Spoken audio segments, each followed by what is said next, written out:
Have you ever looked at your partner and thought, how do you not see the 17 tabs that are open in my brain right now?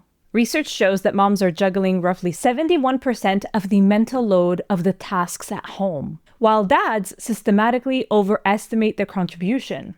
Today, we're diving into why this happens, how it strains our relationships, and most importantly, how to share the load so that both of you can breathe again. Let's get into it. Hi there. If this is your first time here, welcome to the Parenthood and Relationship Podcast. I'm your host, Markella Kaplani, a psychologist, a parenthood and relationship coach, and a parent myself. Together, we explore the transformative journey of parenthood and its profound impact on our relationship with ourselves, our partners, and our children so that we can be present and show up as we envision without having to do more. Let's get into today's episode. Hello, dear friend, and welcome back to the Parenthood and Relationship Podcast. Over the past few weeks, we've explored some heavy topics: maternal mental health, paternal postpartum depression, as well as the pressure of living up to the tradwife ideal. If you've missed those episodes, I encourage you to catch up. They lay the foundation for today's conversation. Today's episode might feel a little bit closer to home for many of us. I want to start by asking you, have you ever felt like the project manager of your household while your partner just helps out? Maybe you're the one who knows when the kids' vaccinations are due, the one who organizes the birthday gifts, the one who remembers to restock the pantry, the one who knows when it's time to call the relatives and wish them happy birthday. And all the while, your partner sweeps the floor, takes out the trash, and then asks, "Is there anything else you need?" If any of this resonates, you're not alone. Not at all, actually. A recent study from the University of Bath and the University of Melbourne found that mothers take on 71% of the household tasks and responsibilities. This includes things like meal planning, scheduling doctor's appointments, arranging activities, and basically keeping the household running. The same study showed that moms, in fact, take on 79% of the household tasks along with childcare. Meanwhile, dads manage only 45% of the mental load and 37% of daily chores. That is a staggering disparity.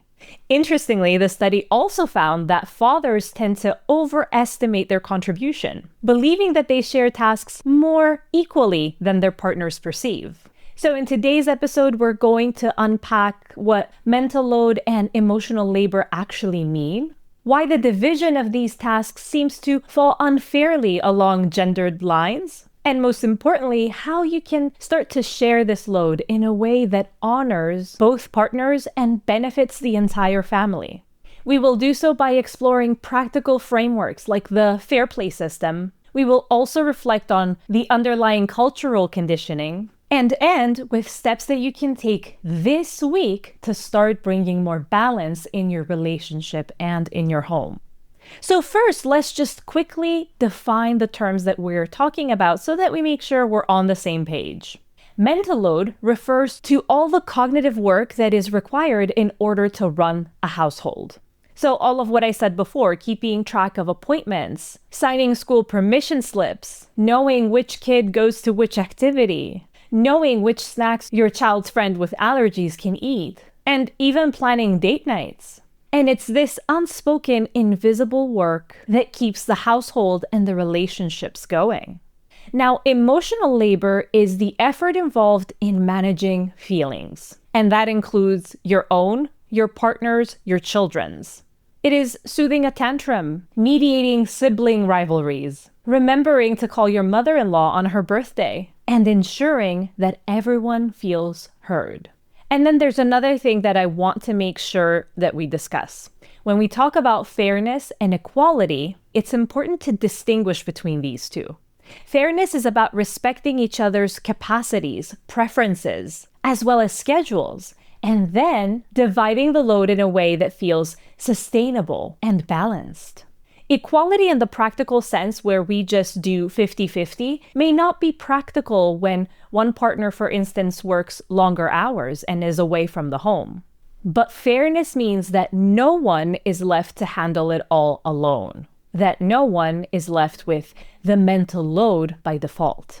This conversation isn't about blame or keeping score. It's about awareness and mutual respect.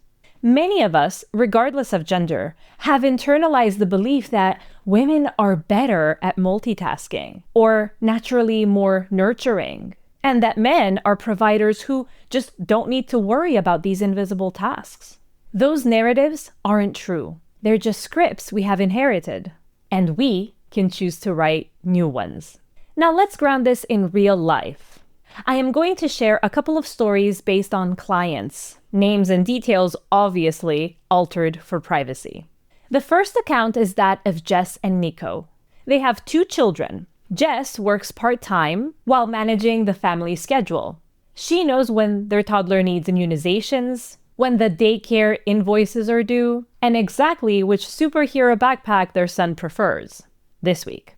Nico really loves his family and is always willing to contribute and help out. But this help comes in the form of completing tasks that Jess asks him to do. Like, can you fold the laundry or can you pick up some milk on your way home? A few weeks ago, Nico asked Jess what she wants on her birthday. Jess burst into tears. She was exhausted. She felt like the CEO of their home. Nico felt blindsided. He really thought he was helping. Jess shared her mental load list with him, and he realized how little he had been seeing. They decided to sit down together and write out every task, from doctor's appointments to buying holiday gifts. Nico took over meal planning and grocery shopping entirely. He learned to choose healthy snacks, manage the budget, and plan for the meals for next week without asking Jess for input every step of the way. It was messy at first, but after a month, Jess reported feeling more supported and less resentful. And then again, there's Aaron, who prides himself on being a hands-on father. He cooks dinner when he gets home and occasionally takes the kids out to the park. But his wife Layla feels like she's drowning. Aaron will ask, do you need me to do anything? Of noticing things that aren't done and just taking over. He also forgets to tell Layla when things are completed, and so this makes her constantly vigilant, checking in on progress, which feels like micromanaging.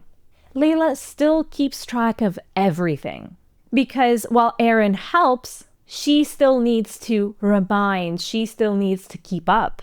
And then one day, as it happens, Layla forgets to remind Aaron about their daughter's school play. Aaron forgot and missed the performance. Both of them felt terrible, and this incident became a wake-up call. They realized that without intentionality, Aaron's good intentions didn't translate into full ownership. Upon suggestion, they started using the fair play method. And if you're watching this on YouTube, this is what it looks like. Here is an example of a card. For those who are listening, it says cleaning and it shows a toilet. Now, what Aaron and Layla did is that they took a few cards out, looked at the chores described, and each of them picked the ones that they liked best, and then took full ownership of it.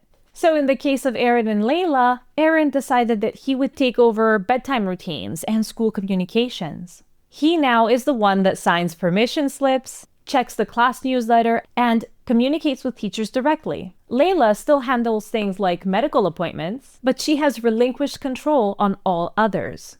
It is still a work in progress, but both of them feel a little bit more equal. Remember, the goal is not perfection, it's progress. So by now you may be wondering, why do couples fall into these unequal patterns despite best intentions? The reasons are both cultural and structural. Looking into the social and historical conditioning, we are still recovering from the myth that the 1950s nuclear family was the norm, meaning dad at work and mom at home. In reality, many women, especially if we're talking about middle-class women or minority women, even back then, worked. Yet this ideal seems to persist in the media, subtly suggesting that women are the ones who should be handling the home. Even those who desire more equitable relationships unconsciously replicate what they saw in their own home growing up. Then there are the systemic factors. The mental load imbalance isn't just about personal choices. It is influenced by the lack of supporting policies. In countries like the US, for example, where there is limited parental leave and childcare is expensive, and with workplaces that aren't very supportive, there is no social safety net, and families have to make tough decisions. One parent, and usually that's the mother, has to scale back in order to keep everything running. Studies show that mothers bear a heavier financial burden over time, with the average age of widowhood being 59 and women outliving their partners by decades. This is a reality that underlines how risky it can be to rely on only one person being the breadwinner. What is more, psychological habits also play a role. Social conditioning teaches men to derive their worth from providing financially, and women from managing the home. This can feel like learned helplessness on both sides. Women can start to feel that they are the ones that can do things the right way, and this leads to perfectionism and control. Men may feel incompetent at domestic tasks and fear that they will mess up, and so they avoid taking full responsibility. In the last episode, we explored the tradwife trend and how this can create economic dependence and unequal power. Finally, there's the impact of mental health. Carrying the majority of cognitive labor contributes to more stress, burnout, and anxiety. It also impacts women's careers. And then again, when resentment starts to build, couples start drifting apart. Intimacy declines and parenting just becomes much more challenging. Sharing the load, therefore, is not just about fairness. It is about preserving your mental health as well as your relationship. So does this mean we are doomed? Heck no. Let's look at some steps that can help you make the invisible more visible and divide tasks more fairly. For one, do a mental load inventory. Sit down with your partner, maybe over coffee or after the children have gone to sleep, and make a list of all the things that it takes to keep the household running. And by that, I do mean all of them. Think beyond chores. Include cognitive tasks like remembering birthdays or appointments or keeping up with the school emails. Include childcare and planning for the holidays and all the things. Maybe you want to have a think about this ahead of time, both you and your partner, and then arrange a time to join and share the list with each other. Whatever works best for you. This is very eye-opening for many couples. And that's because it reveals just how much thinking work actually exists. Secondly, you can use Eve Ruski's Fair Play system. Read her book and get the cards. As I demonstrated before, each card represents a task. Meal planning, laundry, school communication, family finances. During this conversation, you and your partner can deal out the cards according to capacity, interest, and schedule, of course. The key is that whoever takes a specific card owns it from conception to execution. That means that if you take the meal planning card, for example, you are the one that plans what's for dinner, checks the pantry, goes to the shop, and cooks, or arranges takeout for the night. No checking in and no reminding necessary from the other partner. The Fair Play method reduces nagging and resentment because it makes the invisible visible. I am planning on recording an entire episode with Fair Play method expert Valerie Ricoeur, which should air in a few months. So make sure that if you're not following, if you're not subscribed, that you do so that you don't miss it. You will also be informed when it drops through my newsletter. So that is another way that you can gain insights, tools, as well as be informed of new episodes. So make sure you go to markelakaplani.com/newsletter and sign up. Thirdly, you may want to schedule regular check-ins. Create a weekly or monthly State of the Union meeting. It doesn't have to be anything formal. Maybe you sit down every Sunday evening with your calendars and you check what's coming up for the week. Who's taking the kids to the dentist? Who is the one who's going to order the groceries? This is also a great time to express appreciation. Gratitude goes a long way. And then again, let's not forget the importance of communicating expectations clearly.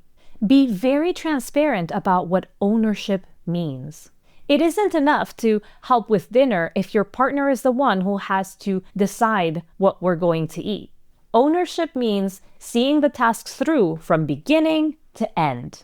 And if you're the one who is letting go of a task so that your partner manages it, please make sure that you avoid control. Avoid micromanaging. Resist the urge to control your partner's approach. If the towels are unfolded the right way, let it go.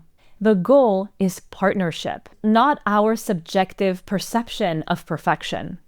Additionally, you also want to share emotional labor. Emotional work isn't optional.